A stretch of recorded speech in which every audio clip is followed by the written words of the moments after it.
નમસ્કાર વિદ્યાર્થી મિત્રો, ધોરણ 12 સાયન્સના ભૌતિક વિજ્ઞાનના છેલ્લા લેક્ચરમાં આપણે ન્યુક્લિયર રિએક્ટર વિશે શીખ્યા હતા કે જેમાં ન્યુક્લિયર વિખંડન શૃંખલા પ્રક્રિયા થાય. એની પછીના લેક્ચરમાં આપણે ન્યુક્લિયર સંલયન શીખ્યા હતા. ન્યુક્લિયર સંલયન એટલે શું થાય, એની અંદર કઈ પ્રક્રિયા થાય છે, શા માટે એ પ્રક્રિયા થાય છે, આ બધું આપણે શીખી ગયા. હવે આજના લેક્ચરમાં એ ન્યુક્લિયર પ્રક્રિયા શેમાં થાય, સંલયન પ્રક્રિયા, તો સૂર્યની અંદર. તો જે સૂર્યની અંદર જે તાપ ન્યુક્લિયર સંલયન પ્રક્રિયા થાય છે એની જુદા જુદા સમીકરણો, એની ઉર્જા, એની વિશે આપણે વાત કરવાની છે. બરાબર, એ જે આપણો પ્રશ્ન નંબર 33 છે અને પછી એક પ્રશ્ન છે એટલે આપણું ચેપ્ટર પૂર્ણ થશે. હવે સૌથી પહેલાં તો આપણે ન્યુક્લિયર પ્રક્રિયા બે પ્રકારની શીખ્યા, એક વિખંડન પ્રક્રિયા અને એક સંલયન પ્રક્રિયા. વિખંડન પ્રક્રિયા એટલે કે ભારે ન્યુક્લિયસનું વિખંડન થવાથી બે હલકા ન્યુક્લિયસ મીડિયમ, બરાબર, બે સમાન ભાગના ન્યુક્લિયસ મળે અને વિખંડન પ્રક્રિયા કહેવાય. એમાંય પણ ઉર્જા મુક્ત થાય કારણ કે બંધન ઉર્જા વધે છે. સંલયન પ્રક્રિયા આપણે ખાસ છેલ્લે ટોપિકમાં શીખ્યા હતા. સંલયન પ્રક્રિયા એટલે શું થાય, બે હલકા ન્યુક્લિયસ છે એ ભેગા મળીને કોઈ ભારે ન્યુક્લિયસ બનાવે તો એની બંધન ઉર્જા વધવાના કારણે ઉર્જા શું થશે, મુક્ત થશે. હલકા ન્યુક્લિયસ કરતાં ભારે ન્યુક્લિયસ છે એની બંધન ઉર્જા વધે એટલે કે એના પર કેન્દ્રો છે એ નજીક નજીક ગોઠવાયેલા હોય. ન્યુક્લિયસના છે પરમાણુ, બરાબર, એ નજીક નજીક એટલે કે એકબીજાથી જકડાઈ ગયેલા હોય છે નજીક, તો જેના કારણે એનું દળ ઘટશે અને બંધન ઉર્જા વધશે. એ જે બંધન ઉર્જા વધે એ આપણને ઉર્જા મુક્ત થશે. એની માટેની 2-3 પ્રક્રિયાઓ તમને કરાવી હતી. એક તો પહેલાં પ્રોટોન પ્રોટોન, પછી ડ્યુટેરોન ડ્યુટેરોન, પછી પાછી ડ્યુટેરોન ડ્યુટેરોન, એવી 3 પ્રક્રિયા કરાવી હતી. એમાં પ્રોટોન પ્રોટોન ભેગા મળીને ડ્યુટેરોન બનાવે, ભેગો એક પોઝિટ્રોન મુક્ત થાય, એની ભેગો એક ન્યુટ્રિનો મુક્ત થાય અને એ ભેગી કેટલી ઉર્જા મુક્ત થાય, 0.42 મેગા ઇલેક્ટ્રોન વોલ્ટ. પછી ડ્યુટેરોન ડ્યુટેરોન છે એની બે સંયોજન શીખ્યા હતા. એમાં એકમાં હિલિયમ ઉત્પન્ન થતું હતું, હલકો હિલિયમ He2 અને એકમાં ટિટેરિયમ ઉત્પન્ન થતું હતું. પહેલામાં જે ઉર્જા હતી 3.27 મેગા ઇલેક્ટ્રોન વોલ્ટ હતી અને બીજામાં જે ઉર્જા હતી 4.03 મેગા ઇલેક્ટ્રોન વોલ્ટ હતી. બીજું વાત કરીએ કે સંલયન થવા માટે બે પરમાણુ છે એને ભેગા કરવા માટે એના જે ન્યુક્લિયસો વચ્ચેનું અંતર છે હાવ ઓછું કરવું પડે. શું કામ? કારણ કે ભેગા કરવા માટે એની વચ્ચે ન્યુક્લિયર બળ લાગવું પડે, કારણ કે ન્યુક્લિયર બળ છે એ કેન્દ્રની અંદર લાગે ને એટલે એની અવધિ હાવ ઓછી છે, એટલે એ બંનેના કેન્દ્રને હાવ નજીક લાવવા પડે ત્યારે એ બંને એકબીજાના ન્યુક્લિયર બળના આકર્ષણના કારણે એકબીજામાં સંયોજન થશે એટલે કે ભેગા થઈ જશે. હવે ભેગા કરવા માટે બેને નજીક લાવવા પડે, તો નજીક લાવવા માટે આપણને શાનો વિરોધ પડે, તો એના કુલંબ બળો, એની વચ્ચે છે ધન વીજભારો વચ્ચે કુલંબ અપાકર્ષી બળ લાગવું પડે. એ કુલંબ અપાકર્ષી બળને ઓવરકમ કરીને એટલે એની ઉપરવટ થઈને આપણે એના કેન્દ્રને જોડવા પડે. તો એ કેન્દ્રોને જોડવા માટે એનું જે બેરિયર છે, નડતરરૂપ વસ્તુ છે, એની કરતાં ઉર્જા વધારે હોવી જોઈએ. તો એ બેરિયરને અનુરૂપ ઉર્જા ઓછામાં ઓછી 400 કિલો ઇલેક્ટ્રોન વોલ્ટ છે. કેટલી ઉર્જા છે? 400 કિલો ઇલેક્ટ્રોન વોલ્ટ. તો એને અનુરૂપ આપણે તાપમાન ગણીએ અને તો એ આપણને કેટલું મળે છે? 3 × 10⁹ કેલ્વિન મળે છે. 3/2 kBT ઉપરથી. KB શું છે? બોલ્ટ્ઝમેન અચળાંક 1.38 × 10⁻23. તો એના આધારે આપણે એવું તાપમાન ગણ્યું હતું ને એ મળ્યું હતું 3 × 10⁹. એટલે કે આટલા ઊંચા તાપમાને બે ન્યુક્લિયસો આપણે સંયોજન થઈ શકે, જે આપણને પ્લાઝમા સ્વરૂપ કહીએ. જેને શું કહીએ આપણે? પ્લાઝમા સ્વરૂપ. તમને યાદ હોય કે સૂર્ય છે આખો પ્લાઝમાનો બનેલો છે, બરાબર. પ્લાઝમા સ્વરૂપ એટલે દ્રવ્ય છે, ઊંચા તાપમાને ઇલેક્ટ્રોન હોય, બરાબર. એની સિવાય આપણે એવી વાત કરી હતી કે જે આ ઊંચા તાપમાને સંલયન પ્રક્રિયા થતી હોય તો એને શું કહેવાય? તાપ ન્યુક્લિયર સંલયન પ્રક્રિયા. એને શું કહેવાય? તાપ ન્યુક્લિયર સંલયન પ્રક્રિયા. આ જે તાપ ન્યુક્લિયર સંલયન પ્રક્રિયા છે એ સૂર્યની અંદર થાય છે. સૂર્ય અથવા સૂર્ય જેવા તારાઓ, સૂર્ય પણ પોતે એક તારો છે ને આજુબાજુના બીજા બધા ઘણા તારા છે, પણ સૂર્ય સૌથી નજીક છે એટલે સૌથી મોટો દેખાય, બાકી બધા તારો છે એ દૂર છે એટલે આપણને ઝીણા દેખાય.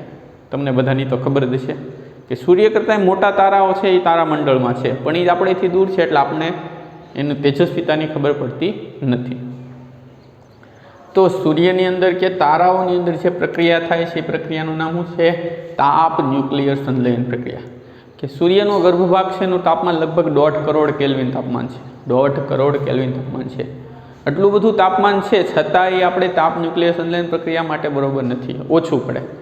તો એમાં એની જે ઘનતા છે, દળ ઘનતા બહુ વધારે હોય, તો એના કારણે આખું પ્લાઝમા સ્વરૂપ ઉત્પન્ન થાય છે, જેથી આપણને ઉર્જા મળે છે.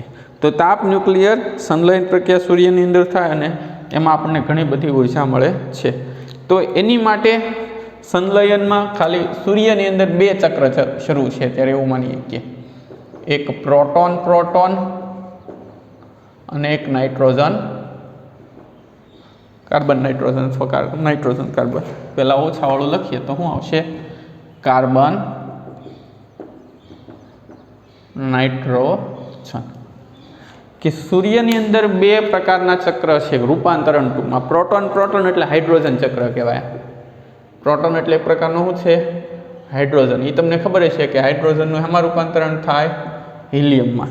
એ એક પ્રોટોન પ્રોટોન ચક્ર આવે. પછી કાર્બન નાઇટ્રોજન ચક્ર આવે એટલે કે કાર્બનનું નાઇટ્રોજનમાં રૂપાંતરણ થાય, કે એના કારણે આપણને ઉર્જા મુક્ત થાય છે. સૂર્યની અંદર વધારે પડતું અત્યારે આનો શરૂ છે પ્રોટોન પ્રોટોન ચક્ર. કાર્બન નાઇટ્રોજન ચક્ર કાર્બનમાં રૂપાંતર થઈ જાય પછી થશે. જો એક સિમ્પલ વસ્તુ સમજો, બધા એવું કે સૂર્ય નાશ પામશે, પણ સૂર્ય આખો હાઇડ્રોજન વાયુનો બનેલો છે. બધો હાઇડ્રોજન છે હિલિયમમાં રૂપાંતરણ પામશે. બધો હાઇડ્રોજન એમાં રૂપાંતરણ પામશે હિલિયમમાં, તાપ ન્યુક્લિયર સંશ્લેષણ પ્રક્રિયાને. પછી એની અંદર ફરીથી સૂર્યથી ધીમો પડતો જશે, ફરીથી પાછી એની અંદર જ્વાળા પ્રગટશે એના દબાણના કારણે.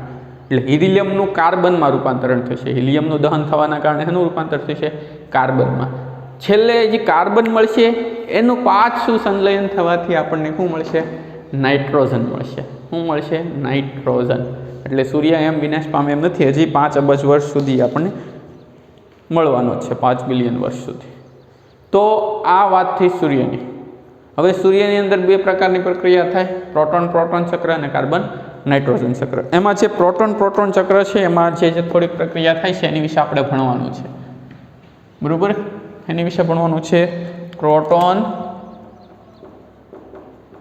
પ્રોટોન ચક્રના સમીકરણો. વિવિધ સમીકરણો છે 4, કે સૂર્યની અંદર પ્રોટોન પ્રોટોન જે ચક્ર છે, આખું ચક્ર એટલે સતત ઘૂમ્યા કરે, એની માટેની 4 સમીકરણો છે. તો એમાં સૌથી પહેલું સમીકરણ એવું છે કે પ્રોટોન છે હાઇડ્રોજન હાઇડ્રોજન ભેગા મળે અને હિલિયમ 2 3 બનાવે. હાઇડ્રોજન હાઇડ્રોજન ભેગા મળીને શું બનાવે?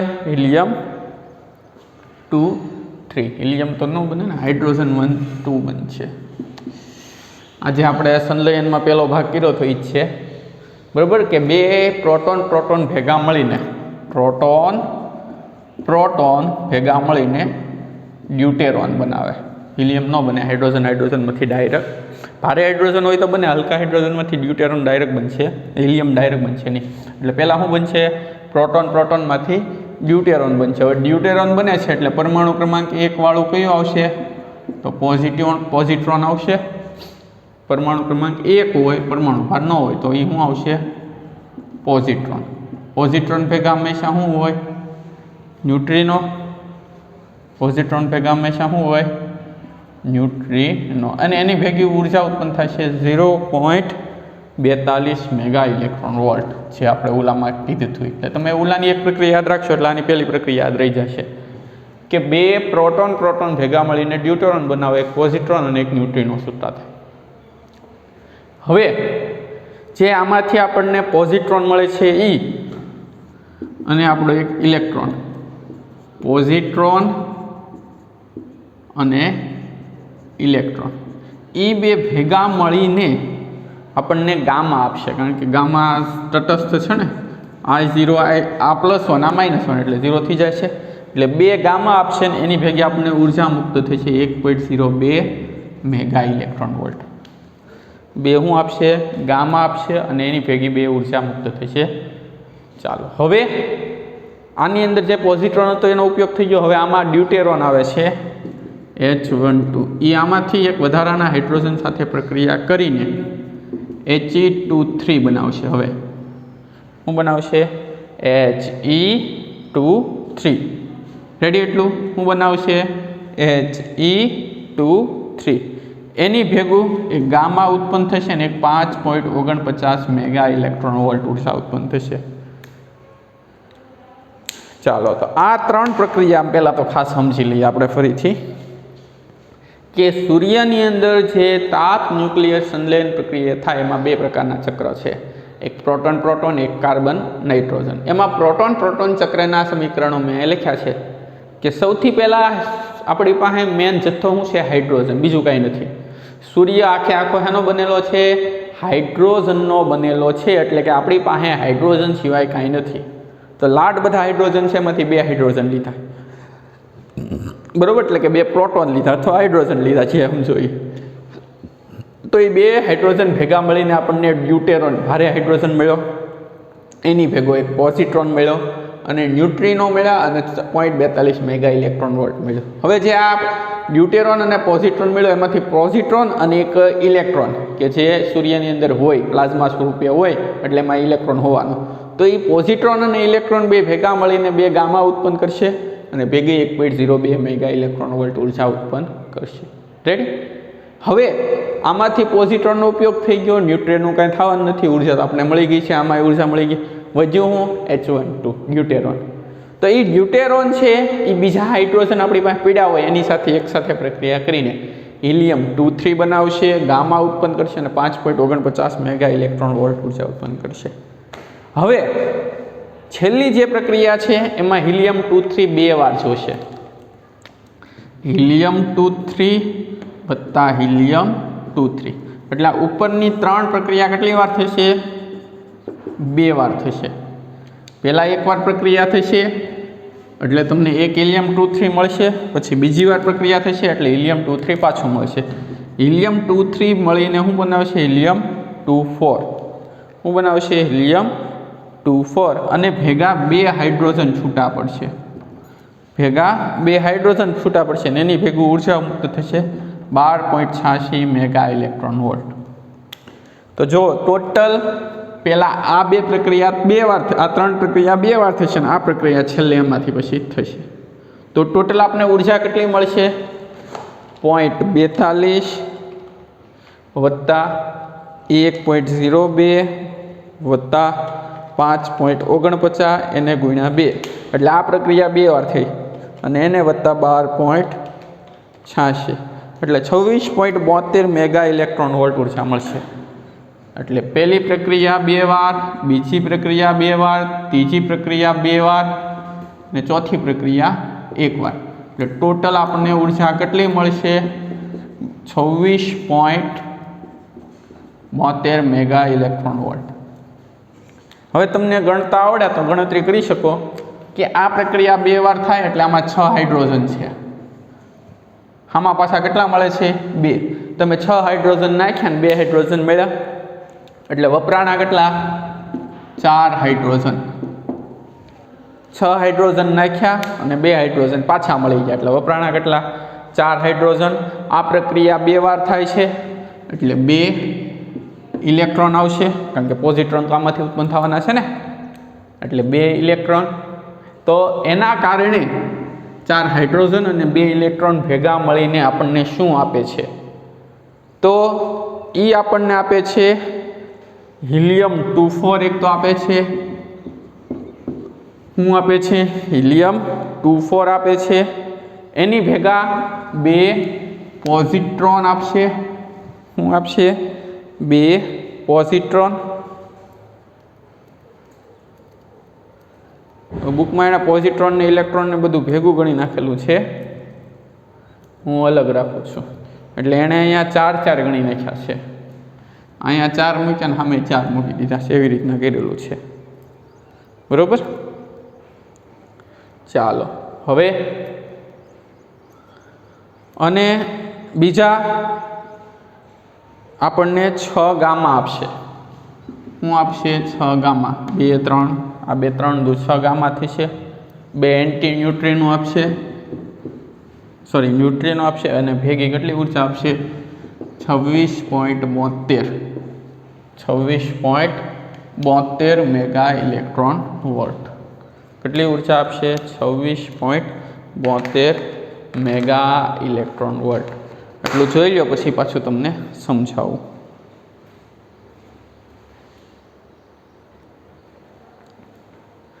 ચાલો, તો આ વાત થઈ સૂર્યની અંદર થતી તાપ ન્યુક્લિયર સંલયન પ્રક્રિયા. કે સૂર્યની અંદર જે તાપ ન્યુક્લિયર સંલયન પ્રક્રિયા થાય છે, સૂર્યની અંદર શું થાય છે? તાપ ન્યુક્લિયર સંલયન પ્રક્રિયા. એમાં આપણે ટોટલ 4 ઘટના બને છે. ટોટલ કેટલી સમીકરણ બને? 4. પહેલાં 2 હાઇડ્રોજન ભેગા મળે, પછી પોઝિટ્રોન ઇલેક્ટ્રોન, ને પછી હાઇડ્રોજન આ પ્રક્રિયા 2 વાર થાય. આ 3 પ્રક્રિયા કેટલી વાર થાય છે? 2 વાર. અને એમાંથી જે હિલિયમ મળે એનું છેલ્લે સમૂહકરણ. એટલે આનું સાદું સમીકરણ આવું થાય કે 4 હાઇડ્રોજન 2 ઇલેક્ટ્રોન એટલું ભેગું કરીને આપણે હિલિયમ-24 6 ગામા પ્લસ 2v અને 26.72 મેગા ઇલેક્ટ્રોન વોલ્ટ ઉર્જા મળશે. બરાબર. જે અહીંયા મળે છે અહીંયા વપરાય જાય છે, એટલે અહીંયા મેં કાઢી નાખ્યા. જે પોઝિટ્રોન મળે છે આપણને પાછા શું થાય છે? વપરાય જાય છે, એટલે એ ગણવામાં આવતા નથી. તો આપણે સૂર્યની અંદર જે પ્રક્રિયા થાય છે એની વિશે આ વાત કરી નાખી કે તારાની અંદર બધી જગ્યાએ આ જ પ્રક્રિયા થાય છે, અને જેના કારણે ગુરુત્વીય અસર હેઠળ જે સૂર્ય છે એમાં ગુરુત્વાકર્ષણ બળ બહુ વધારે લાગુ પડે પૃથ્વી કરતાં. એના કારણે એનું તાપમાન ખૂબ જ વધી જાય છે, અને આપણે સૂર્યની અંદર આ પ્રક્રિયા સતત શરૂ જ રહી છે. સૂર્યની અંદર જ્યારે હાઇડ્રોજન ખૂટી જશે ત્યારે હિલિયમમાં રૂપાંતર બધું થઈ જશે, પછી હિલિયમનું કાર્બનમાં રૂપાંતર થશે, એ રેડ જાયન્ટમાં રૂપાંતરણ થશે, અને આપણો સૂર્ય છે લગભગ હજી 5 બિલિયન વર્ષ એટલે કે 5 અબજ વર્ષ સુધી આપણને ઉર્જા આપતો રહેશે. તો આટલું છે. હવે જે છેલ્લો પ્રશ્ન છે કે સંલયન રિએક્ટર માનવજાતને અમર્યાદા પાવર કેવી રીતે પૂરું પાડે છે? તો વાત એમ છે કે સંલયન જો 2 પ્રકારના ઓલું શું હતું? વિખંડન રિએક્ટર. હવે શું છે? સંલયન રિએક્ટર. વિખંડન રિએક્ટર આપણી પાસે છે અત્યારે. સંલયન રિએક્ટર હજી આપણે એની ઉપર કામકાજ શરૂ છે. વિખંડન રિએક્ટરમાં આપણે ન્યુટ્રોનનો મારો કરીને ઉર્જા ઉત્પન્ન કરી શકીએ છીએ, પણ સંલયન રિએક્ટર છે એમાં ઊંચું તાપમાન જોઈએ. ઊંચું તાપમાન આપણી પાસે અત્યારે ઉપલબ્ધ છે નહીં. અત્યારે વૈજ્ઞાનિકોનો પ્રયાસ શરૂ છે કે સંલયન કરવામાં આવે, કારણ કે સૂર્યની અંદર સંલયનના કારણે 1.5 કરોડ કેલ્વિન તાપમાન, કેટલું? 1.5 કરોડ કેલ્વિન તાપમાન સુધીનું તાપમાન મેળવી શકાય છે. એટલે જો ન્યુક્લિયર રિએક્ટર સંલયન રિએક્ટર શક્ય બનશે તો આપણને સતત ઉર્જા મળતી રહેશે, કારણ કે સૂર્ય છે અબજો વર્ષ સુધી આપણને ઉર્જા આપવાનો છે ને આપતો રહેશે જ તે. તો આ વાત થઈ. બરાબર. જોઈ લેજો, બીજું કાંઈ એમાં છે નહીં. તો અહીં આપણો પાઠ પૂર્ણ થાય છે. હવે આની પછીના આપણે 14મો પાઠ શરૂ કરીશું. તો આજે એટલું રાખીએ.